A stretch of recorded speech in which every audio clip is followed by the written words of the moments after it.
কোন সাম্প্রদায়িক শক্তি রটাচ্ছে, ধর্ম নিয়ে বিভাজন করছে, ধর্ম নিয়ে বিভেদ করছে, তাদের উদ্দেশ্যে বলি, ওয়াকফ প্রপার্টি সেন্ট্রাল গভর্নমেন্ট আইন করেছে বিজেপি, আমরা করিনি। পরিষ্কার জেনে রাখুন, আমরা বিধানসভায় এর বিরুদ্ধে প্রস্তাব নিয়ে বারণ করেছি, আমরা সুপ্রিম কোর্টে কেস করেছি, রাজ্য সরকার কেসও চলছে। তাছাড়াও আমরা যতদিন আছি আমি এসব জায়গায় কাউকে হাত দিতে দেব না। আপনারা বিশ্বাস রাখবেন, আমি মাজার থানে হাত দিতে দেব না, জয়ের থানায় হাত দিতে দেব না, মাঝি থানায় হাত দিতে দেব না।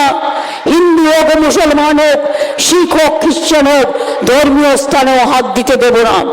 আমি ধর্ম নিয়ে রাজনীতি করি না, আমি সব ধর্মকে ভালোবাসি।